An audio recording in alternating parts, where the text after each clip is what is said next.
is bound up in a child's heart, the rod of discipline removes it. Parents, did you hear that one? Are you with me? Are you with me? Yes, sir. Fully is bound up in their heart. But the rod of discipline will do what? Will remove it. Proverbs 13 verse 24 says, those who withhold the rod hate their children. Are you hearing me? You are scared, you want to follow those other people. Those who withhold the rod hate their children.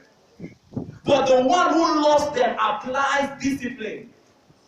Discipline them with love. Praise the Lord. Discipline them with the intention to correct them.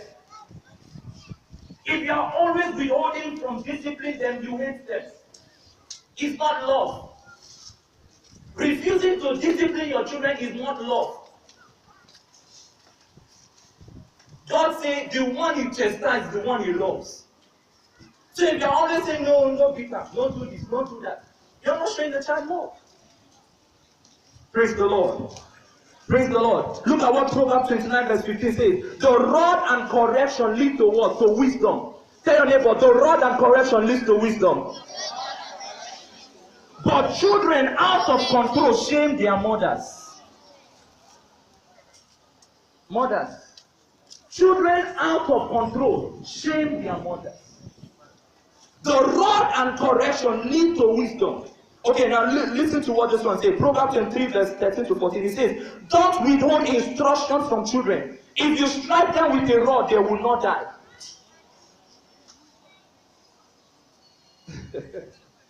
Praise the Lord. Strike them with a rod and you will save their lives from the grave. You will save their life from the grave. Proverbs 19 verse 18 says, discipline your children while there is hope. Did you hear that one? Discipline your children while there is hope, but don't plan to kill them. Praise the Lord. So we discipline them with love. We discipline them with love. We discipline them with love. Now, as a child, praise the Lord, children, are we here? Children. Yeah, children, they sleep. Children. In they sleep. Are you still here? Can I hear you shout hallelujah? Can I hear you shout hallelujah? How many of us want to be thief in the society? You want to be thief. You want to be a vagabond in the society. How many of us want to be godly children? Godly children. Say, I am a godly child. I will live to fulfill my destiny. Say it boldly and proudly. I will live to fulfill my destiny. Now, children, there is an example I want us to learn in the Bible. Very, very important. And every time I study that portion, I'm always happy with this child. The boy named Samuel. Everybody say Samuel. Samuel. Now, do you know that it was not the mother that forced Samuel to serve in the temple?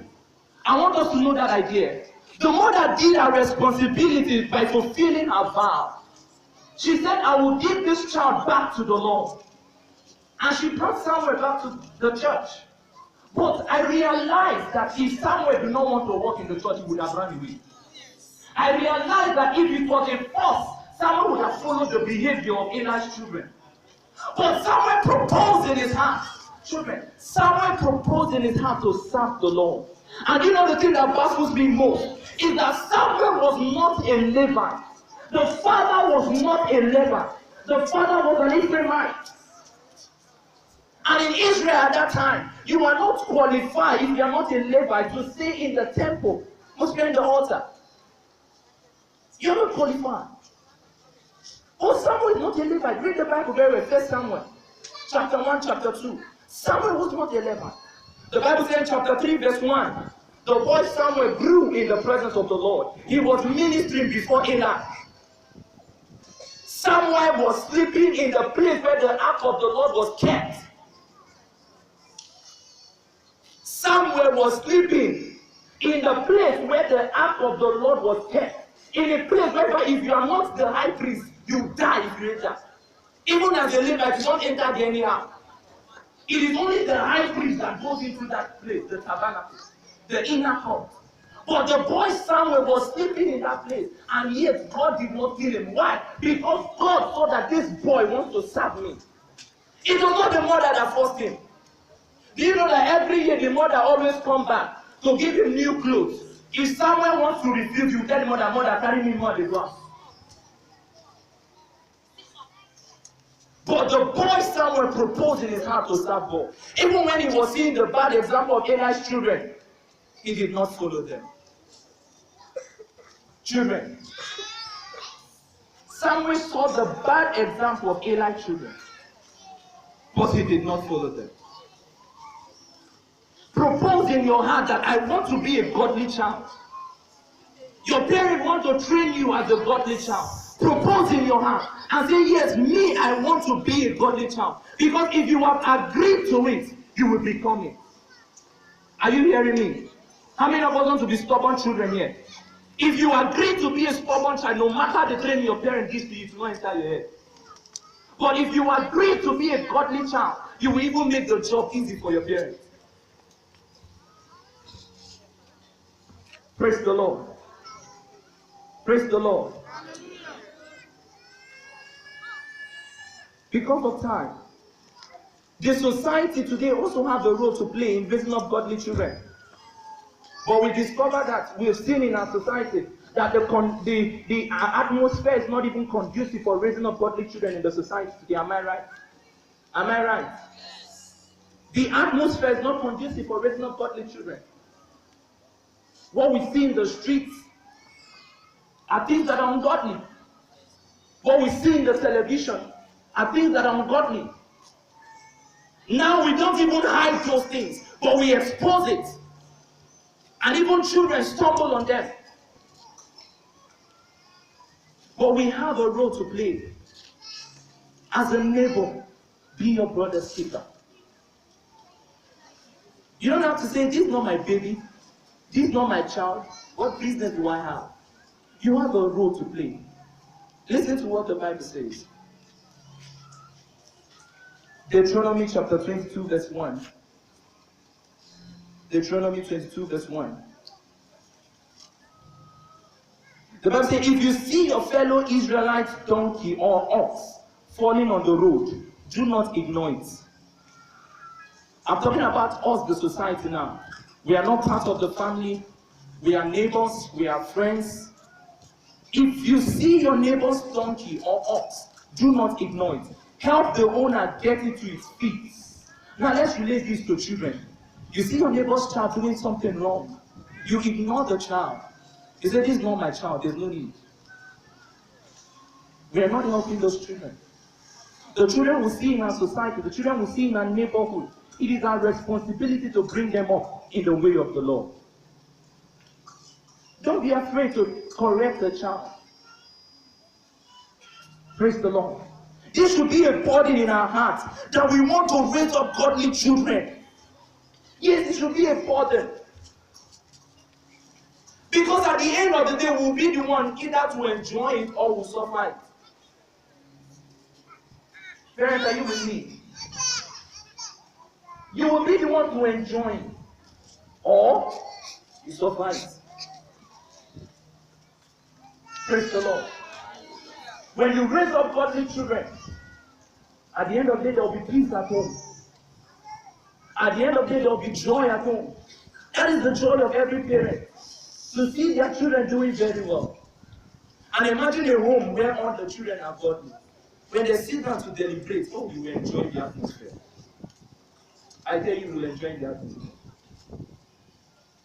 A home that is godly, everybody is just godly. The father and the mother sit down, the children will sit down and be talking. My God, that's this God's desire for all of us. God is interested in the family. And that's why we sang that song, God give us Christian homes. See, that song that we sang, we are not just singing it for singing's sake. I want us to pray that song. Even in our homes, to pray that song. God give us Christian homes. Homes where the Bible is the law and taught. Homes that are crowned with beauty of the Lord. Homes where the Father is true and strong. That is what we want. tell you, you will be the one to enjoy it. Praise the Lord. Praise the Lord. In 3 John chapter 1 verse 4, the Bible says, I have no greater joy than to hear that my children are walking in the truth. I have no greater joy than to hear that my children are walking in the truth. The Bible said in Proverbs chapter 10 verse 1, a wise son brings joy to his father, but the foolish son brings grief to his mother. A wise son brings joy to the mother, but a foolish son brings grief to the mother. Praise the Lord. When you raise up godly children, they will be the one to stand for you at the end of the day. Are you hearing me? When you bring up this children the way of the Lord, when you grow old, they will be the one to stand for you. They will be the one to build up your home. They will be the one to stand. See, even when you're having challenge, the children whom you have brought up, they'll be the one to mentor you. They'll be the one to now be encouraging. They'll be your counselor. That is how a family that is godly is. You will enjoy it. You will not need to be running outside for solution. Because you have raised up these children. When you have challenge, you say, my pikin, I beg, may not pray for me. This is what I'm going through. And you see your children very happy, they will come and surround you and be praying for you. Why? Because you have brought them up well. But when you raise up children that are just anyhow, when you fight with your neighbor, they will join you and fight. They'll say, you want to fight with my mama? Or when the father and the mother is fighting, this one will come and tell you, Mommy, how dare you slap daddy that way? That's your children talking. Why? Because you have not raised them up well in the way of the Lord. Praise the Lord. Now, let's look at an example, Joash. How many of us have heard of Joash in the Bible? Children, how many of us have heard of Joash? Joash was 7 years old when he became the king of Israel. He was 7 years old when he became the king of Israel. Because of time, I will not read that. But in 2 Chronicles chapter 24, verse 1, verse 2 and 4, the Bible says he was 7 years old when he became the king of Israel. What happened? Joash walked in the way of the Lord when the priest was still alive. Because the priest was there to teach him. So he was walking in the precept the king gave to him. And do you know that it was Joab that helped in the rebuilding of the temple? He was the one that stood up and said, let us rebuild the temple of the Lord. Why? Because this is a child that has been raised up in a godly way. So he will stand to build up the temple of the Lord. Praise the Lord. Praise the Lord. I will conclude by reading 2 Timothy chapter 3. 2 Timothy chapter 3, where we read our text from. 2 Timothy chapter 3, verse 10. I want us to listen attentively. The Bible says, you, however, know all about my teaching, my way of life, my purpose, faith, patience, love, endurance, persecution, suffering. What kinds of things happened to me in Antioch, Iconium, and Lystra? The persecutions I endured. This was Apostle Paul talking to his son, Timothy. Now he said, yet the Lord rescued me from all of them. In fact, verse 12, he said, everyone who wants to live a godly life in Christ Jesus will be persecuted. Take note of that word. Everyone who has proposed in his heart that this is what I want to do, I want to live a godly life, expect persecution. But don't give up. Don't say because of this persecution, there's no need being living a godly life. In our society today, we find ourselves that it is not even easy to live a godly life. Because of the persecution everywhere. Your friends mocking at you because you're a good boy. When all of them are sagging at you, you are not sagging. They'll be mocking at you and say, you the Jew guy. Praise the Lord. When you say the truth, and others are lying, they say, see, you don't get sense. You don't get sense because they say truth. Can we see the society that we are living in? But we will not give up. We will not give up. Praise the Lord. He said, when evildoers and impostors will go from bad to worse, deceiving and being deceived. But as for you, children say, as for me, as for me, I will continue in what I have learned. As for me, I will continue in what I have learned. Yes, continue in what you have learned. Everything that they have taught you at home in the Sunday school, continue in those things. Don't follow bad friends. Samuel did not follow the bad example of Eli's children. So let us choose to live a godly life. He said, as for you, continue to live in those things that you have learned and have become convinced of, because you know those from whom you learned it, and how from infancy you have known the Holy Scriptures, which are able to make you wise for salvation. What is able to make you wise? The Scripture. Through faith in Christ Jesus. All Scripture is God's breath and is useful for teaching, rebuking, correcting, and training in righteousness, so that the servants of God may be thoroughly equipped for every good work. This is the word of the Lord. This is God's word to us. What can we use to raise up our children? The word of the Lord. The word of the Lord. It is useful for correcting. If you want to correct them, use the word of the Lord. If you want to rebuke them, use the word of the Lord. If you want to teach them, use the word of the Lord. So that you can build up a man of God that is thoroughly equipped. Can we rise up on our feet? Rise up on your feet as parents who are ready to raise up godly children. Let us say no to the devil. Let us say no to all the things that he's bringing, all the strategies that he's bringing.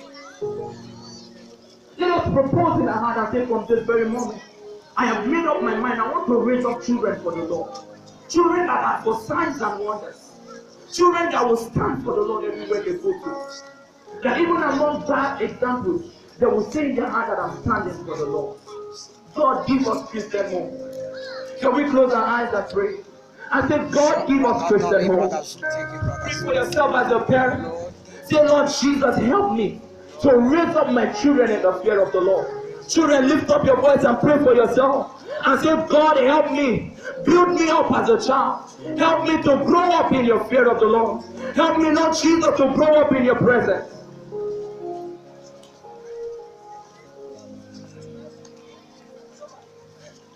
God, give us Christian homes. Homes where the children are led to know Christ and His beauty, who lost them so. Homes where the altar fire burns and glows. That is the home that we want. Thank you, Lord Jesus. We worship you, O God.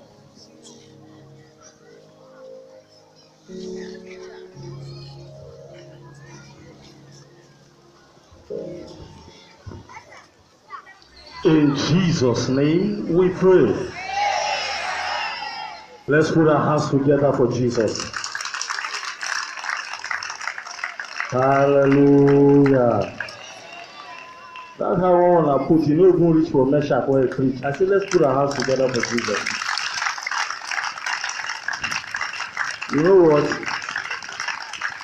My brother told us the truth, so it's heavy for us. Praise the Lord. What you don't have, you cannot give. What you don't have, you cannot give. Praise the Lord.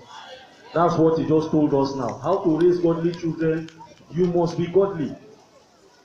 For all of us that came early, for most of us that we are closing now. For most of us that came late, you didn't come when the children did their presentation. There's a mother I will fight here because of her child. The mother is, I will fight the mother if I see her. And you know those kind of things are things that we look at when you look at what you don't have, you can't give. When the children came, they say, praise the Lord. We were sitting down and we say, hallelujah. And you know, the girl ordered all of us to stand up, say we can't be praising God.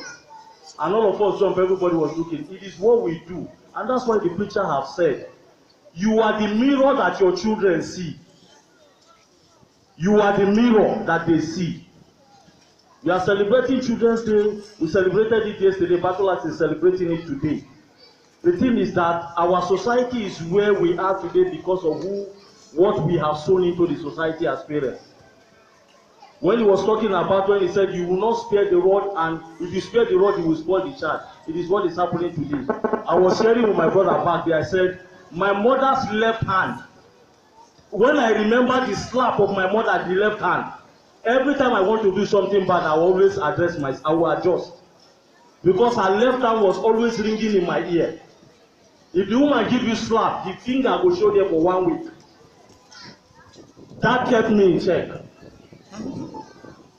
But how many of us today, you say you don't know how I suffer, get up. The children to you are a gift, you don't own them. God give you as a caregiver. I pray that God will help us in Jesus' name. When they were saying it, I shared this joke. My former neighbor in the barracks. The man was at home, the daughter, hey, children, hold your peace. The man now, his friend now came, he now told him, we were sitting outside our own block, our own room in the barracks. The man now came and said, if you see her when they come, tell her, say, I know the house. And the young girl just came out and told the father's friend, say, my daddy say, make I tell you, say, know the house. Do you understand what the message say? My daddy say, make I tell you, say, you know the house. Then the friend now laugh and say, go tell your daddy, say, I don't hear. He say, okay, sir. And the child went in. And the father came out, and all of us there we begin to fall down to the ground and laugh. My younger brother is a soldier. He lived in Ashanti Barracks before. This is a life story. A young boy living in front of them. I think the man is the chief clerk here. The son, the young son. The mother backed the boy and dressed the boy, draw his knicker up, draw it well. As the woman would draw the knicker, the boy would draw it to his bum. The mother would draw it up, the boy would drag it down. Then the mother say, what in the world you now go beat you? Say, no, na so Uncle Julius dey do him own. Do you understand? They are a reflection of what you see. I pray that God will help us in Jesus' name. Shall we stretch our hands towards our brother? Stretch our hands towards him. Let's begin to speak into his life.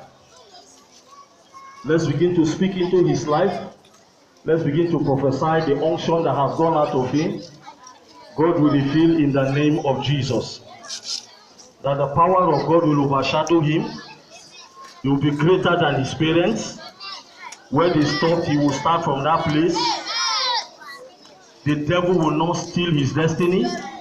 He will fulfill it to the glory of God. Let's speak to him. Even in his academics, God will give him an excellent spirit, and the hand of God will continue to rest upon him. Thank you, Heavenly Father. Thank you, Lord Jesus. For in Jesus' mighty name we pray.